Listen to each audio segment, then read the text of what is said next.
to bounce back stronger if you have lost, if you have failed, if you couldn't accomplish anything, or if you have experienced a lot of failures.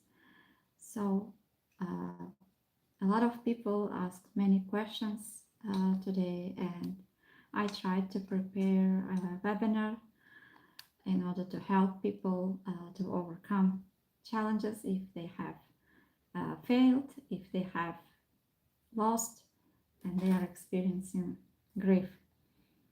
So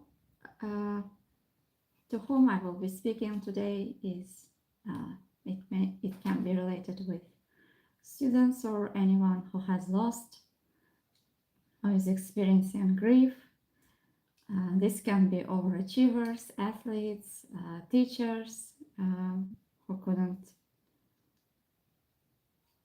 who tried a lot, who tried their best, but maybe their students couldn't achieve success, and if they are feeling sad about it, or maybe related with the students who have failed, who couldn't accomplish anything, and who couldn't accomplish their goals.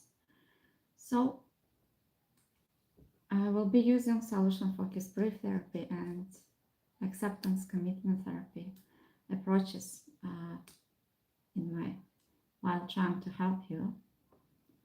And it's easy to assume that long-term success, whether in sports, academics, or public speaking, comes down mainly to talent.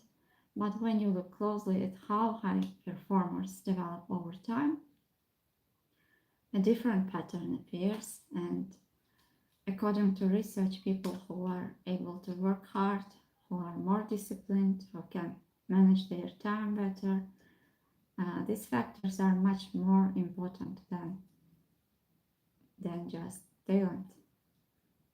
Yeah, and I had a lot of your questions and opinion that I'm going to share. So what often matters more than how naturally gifted someone is how they respond when things do not go well. And how do they react after a poor performance, a setback, or a moment where they felt short of their own expectations. So how do they respond to failure? Do they withdraw and define themselves by that moment? Or they find a way to keep moving forward and stay engaged with what matters for them? So if you have experienced setbacks in speaking or performance, it may be helpful to reflect to these questions. What did this experience ask from you? What did you manage to do even when it felt difficult? When were sometimes even slight lines of exceptions? When you could succeed, or when you were closest to the success? And what helped you to bring back those moments? If you are trying to help or support a student who is constantly failing, when were the times when they were failing less, or they were able to make even a little progress? So what was there about you that helped you to bring that into presence, and what helped you to show up during those moments? And research on performance development suggests that it's not initial talent alone that predicts long-term achievement, but the ability to stay engaged and keep developing after difficulty. And in other words, what can be built over time is not just skill, but the capacity to continue growing in the presence of challenges. So it's not something you either have or you don't have. It's something that develops through experience, reflection, and continuous steps forward even after setbacks. And dangerous patterns after a presentation, for instance, that didn't go the way you hoped. It's very common for the mind to keep returning to it again and again. You might replay certain moments, reread every mistake, or imagine how it could have gone differently. Sometimes this loop feels like it will help you to understand what happened, but often it doesn't bring new insights. Instead, it can leave you feeling heavier, more self-critical, and more stuck in the experience than when it first happened. You might also notice a second layer of thought appearing, like this means I'm not good enough. What this kind of conclusion shows up, it can feel very convincing in that moment, even though it's only one interpretation of a similar experience, not a definition of who you are and what you are capable of. So it can be helpful to pause and ask yourself a few questions during those moments. What exactly am I learning from replaying this right now? Is this thought helping me to move forward or become the kind of speaker or achiever I want to become? And is it keeping me tied to one moment rather than the bigger picture of my growth? And perhaps what's most important is that what would be more helpful next step for me right now? So instead of staying stuck in these unhelpful thoughts, we can try to change our relationship to the thoughts that we have, if they are related with critiques, self-critiques, or criticizing others, or searching for mistakes, and seeing the results as seeing these results or failure as skills that we need to develop. What's missing, how I can approach the situation differently that might help me to gain different results. And according to Kristen Neff's self-compassion applied to athletic setbacks, yes, loss can be painful. Losing is part of committed athletic pursuit, and you're not alone experiencing this. Every athlete, every achiever has experienced the times of loss, the times when they failed. So what do you need right now? This response process the loss without adding shame or self-punishment on the top of the already painful experience. So when have you recovered well from a setback before? When you had difficulties in the past, when you had challenges, what did you do that helped you to bounce back? Who helped? What did your training look like in those days? How did you approach these negative thoughts? What were there about you that help you to overcome this? These exception questions activate proven recovery resources. And Tedeke and Calhoun found that setbacks are genuinely processed, not just endured, produce measurable growth in mental toughness, resilience, and long-term performance. So athletes who grow most from difficult experiences are those who process them with appropriate support rather than pushing through alone. So if you are experiencing any setback or challenge, or if you are having difficulties, if you have failed, so according to research, if you are able to find some people who would support you, if you are having social connections, you can bounce back and continue to succeed, to learn faster rather than you will be alone. And learning review. After significant loss or setback, instead of constantly asking yourself what I did wrong, which is blame focused, you can try asking, what can I learn from this? Which skills I need to develop? And you can think about specific technical or tactical learning, specific preparation insights, and specific mental skills to develop. And this specific learning convert loss into growth rather than shame. And research on athletic resilience suggests that allowing some time after a loss or after failure and waiting for emotional processing before returning to an analytical review of performance produces better outcomes than immediate analysis. And this emotional brain needs space before the analytical brain can contribute effectively. So this means that if you have experienced failure, if you have experienced setbacks, it's better to wait for a while, because during those times people can be too emotional and it can be difficult to think rationally. And support systems in setback recovery. According to research, there were two different groups. One of the groups had social support after failure, and the second group didn't have. And the ones who had social support were able to bounce back and to succeed better and faster. For instance, sharing your experiences with trusted people. This can be teammates, coaches, trusted people whom you can trust, significantly accelerates recovery.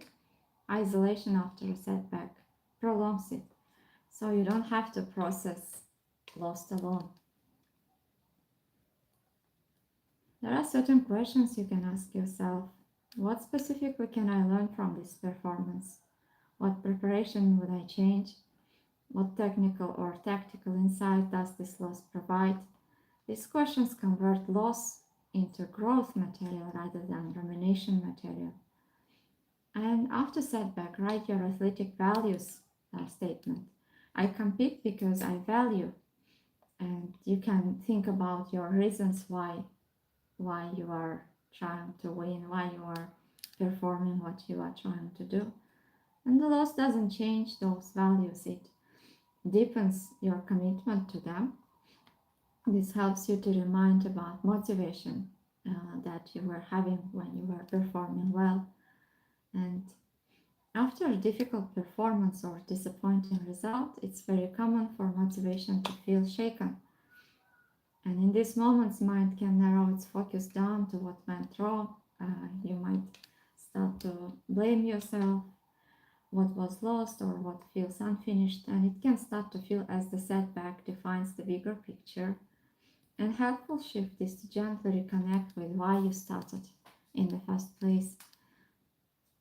When you can put that into words, something important happens. Setback no longer becomes the meaning of the experience. It becomes part of the journey you are still committed to. So you begin to see that your reasons for participating are larger than any single outcome.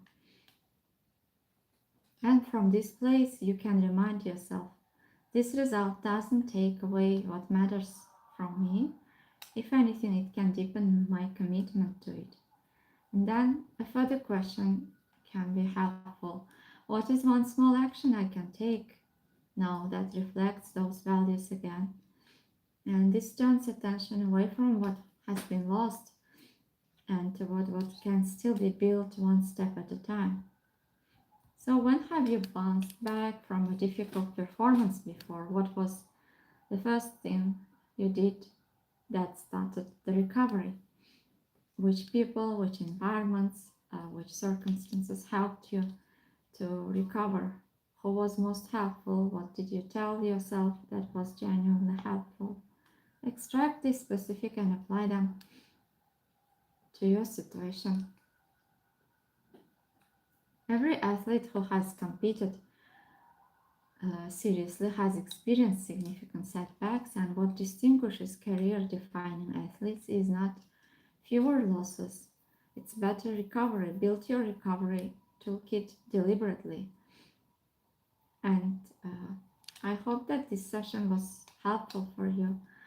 I tried to share some ideas and questions that can help you to bounce back and to recover if you have experienced failure, or if you have some students who have failed, if you think that they need some support. And thinking about those situations, what helped you to recover, what helped you to bounce back, which environments, which people helped you to come back and to start doing it again, thinking about your why this work is meaningful for you, why this is happening, why you started this journey, and thinking about moments when you performed well or you were closest to success or progress, or if you are dealing with some students, for instance, when were some times when they did well, what was there about you that helped you to achieve this, and what difference did it make during those times to these people and other people around you and to you, and what does it say about you if you were able to succeed even for a while, or if your student could succeed even for a while. What were you using during those times, and what does it say about you? And if this version of you, like, how did you feel during those times? Did you feel confident? Did you feel capable? Did you feel calm? Did you feel kindness? And if this kind version, if this capable version, if this confident version started to show up more often these days, what difference would it make for you and for the people around you, and how this might impact the results or the version of you that you want to achieve, and what would be the slightest signs that you are recovering, that you are moving towards your goals, towards your aim, towards the person that you want to be. And if you already started to feel capable, patient, and confident with yourself, what would other people notice about you? What would let them know that you are already being that version? And what difference would it make for them? And if this version of you could show up more often and could stay resilient even during the times of failure, what would be different? How would you know that this is happening? What would be the first signs that this transformation is already happening? And if you have any questions, you can leave your questions. I'm still here. I think I answered and shared all the information you asked me to share.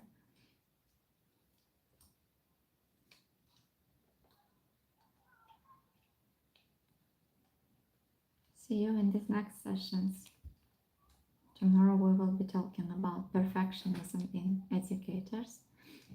Take good care of yourself. Don't forget to subscribe and don't forget to turn on your notifications so that you don't miss any new videos. Thank you for your time and take good care of yourself. Bye.